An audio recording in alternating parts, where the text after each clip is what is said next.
慈善一點通，主持黃曉霞。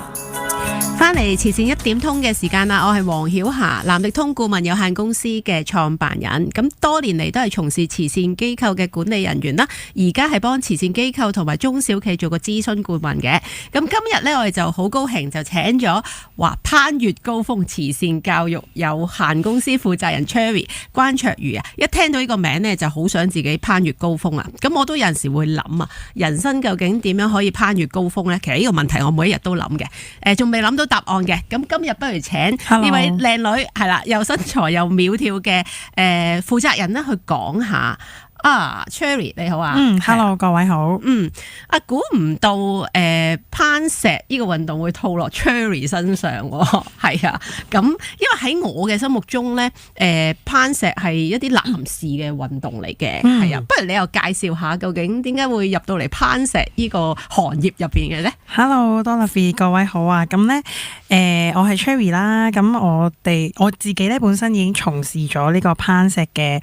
呢個經營嘅室內攀石場咧已經12年㗎啦。咁12年之前咧，其實香港就冇乜人去認識呢個嘅攀石同埋抱石嘅運動啦。咁而家就已經多咗好多人去認識同埋了解咯。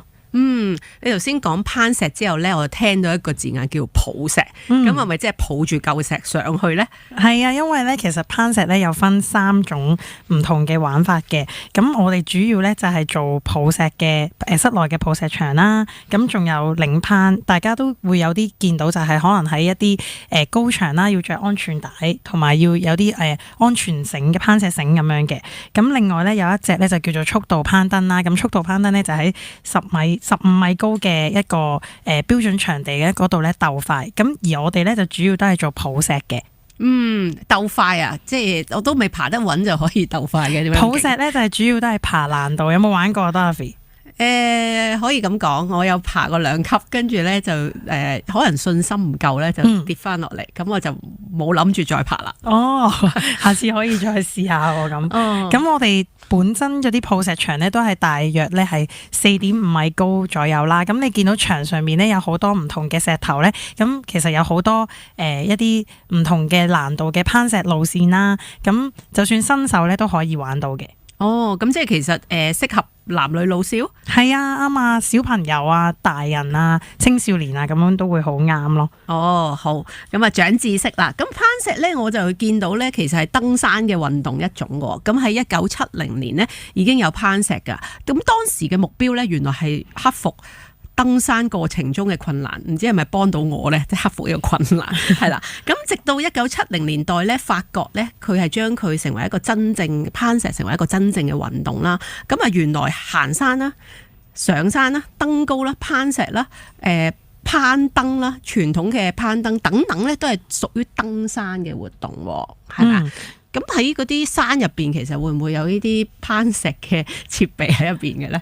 其實香港都有好多地方咧係有得爬嘅，好似例如東龍島啦，或者石澳咧都有啲真係岩石嘅一啲石頭啦，跟住然後我哋都可以去outdoor爬嘅。咁但係而家我哋即係如果我個會咧，就主要都係做一啲室內嘅抱石啦、運動啦，俾唔同嘅小朋友啊、兒童同埋青少年去進行呢個運動咯。頭先 Dorothy 你講得好啱，就係因為攀石嘅過程，其實我哋都會即係有好多跌跌碰碰啊，即係如果你下次嚟嘅試下都可以試下玩，因為咧我哋爬之前咧就一定會教大家點樣去跌先嘅，係啦，因為咧呢一個咧都係一個好安全嘅一個運動啦，咁所以我哋喺攀爬之前咧都會教大家點樣一個正確嘅下跌技巧咯。咁有冇一啲安全帶啊，或者一啲頭盔啊，保護住噶？如果抱石嚟講咧就係冇嘅，抱石咧就係啦，着住呢個運動嘅套裝啦，跟住然後咧再着一對攀石鞋咧，咁就已經可以開始呢個運動噶啦。攀石鞋咁即係同平時我哋行山嘅攀石鞋係咪一樣噶？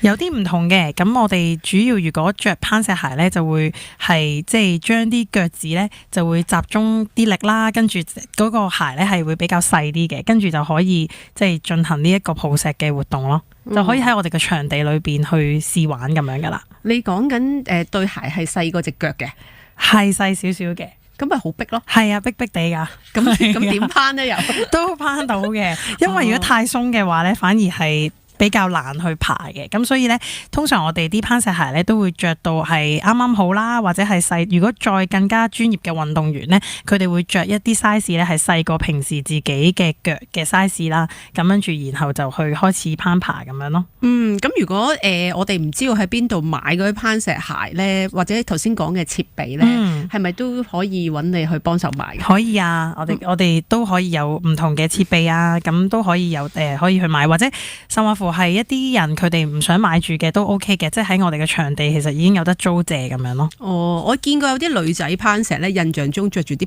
背心一齊即係去攀嘅，咁其實係咪一個適合嘅服飾咧？都適合嘅，即係着翻一啲運動嘅服裝咁，其實已經 OK 嘅。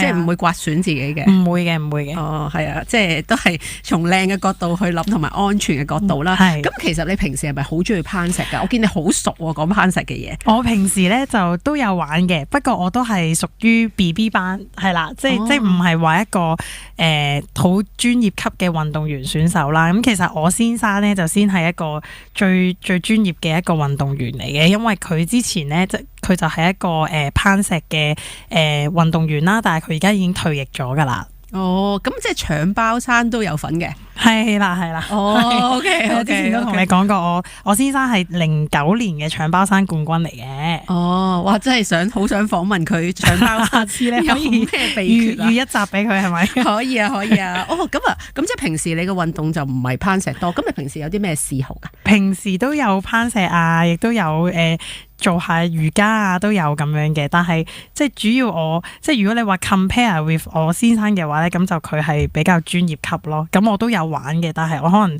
就唔係話經常性咁樣咯。我啲小朋友就有玩啦，反而。係啊，你小朋友幾大啊？我自己就有3個小朋友啦，咁就3個小朋友就一個就嚟8歲，一個就7歲，一個就16個月大咯。咁16個月都可以去攀石嘅？16個月嗰個就暫時未得住，我哋就最細4歲就可以開始攀石㗎啦。哇！真係攀石嘅世家啊嚇！咁我又想問啲準則啦，究竟攀石究竟要攀得高好啲啊，定係攀得快好啲啊，定係攀得遠呢？有冇一啲咁嘅標準㗎？有嘅，咁其實我哋頭先我未開頭講過，其實我哋有3種啦。咁頭先講過就係一個就係嶺攀啦。咁嶺攀咧，我哋就會喺一棟大約12米高嘅攀石場嗰度咧去進行一啲攀爬。咁都係牆上面咧有好多唔同嘅石頭嘅，咁而佢上面咧都有啲路線咧係特定，主要就係你手同埋腳都淨係可以攞到即係先可以使用嗰嚿石頭啦。咁呢一個就係嶺攀啦。咁佢爬得最高嗰個咧，咁就會係代表係勝出咁樣咯。咁至於抱石嘅話咧，頭先我講過話，我哋場地都有好多唔同嘅抱石場啦。咁抱石都係牆上面都係有好多唔同嘅石頭嘅，咁都係有好多唔同嘅路線啦，例如你去我哋嘅場地你就會知噶啦，即係有好多色彩繽紛嘅石頭嘅，咁可能嗰一條嘅路線呢，淨係可以爬手同埋腳呢，都淨係可以攞紅色嘅石頭，跟住就咁樣就代表完成一條路線咁樣咯，即係由 start point 到 end point 都係攞同一隻顏色嘅石頭。咁即係話其實有好多種玩法啦，都係啊。咁都想問一句啦，咁攀石嘅運動啦，咁點解唔會揀攀山嘅或者爬山嘅運動去做呢個即係做呢個事業呢？我諗應該係因為我12年之前啦，咁我先生當時就係一個即係運動員嚟嘅，咁香港嗰陣咧，其實嗰啲設施就唔係好普及，亦都唔係好多啦。咁然後佢嗰陣就話不如佢就想開一個室內嘅攀石場，咁跟住之後我哋就一齊去即係去經營一個地方，咁發覺原來喺香港係真係好多人都未認識呢個運動啦。咁而見到其實就係亞洲或者外國都好多人呢，越嚟越多人去中意玩呢一個嘅抱石運動，咁所以就變咗我哋就之後都變咗呢個係我哋嘅事業咯。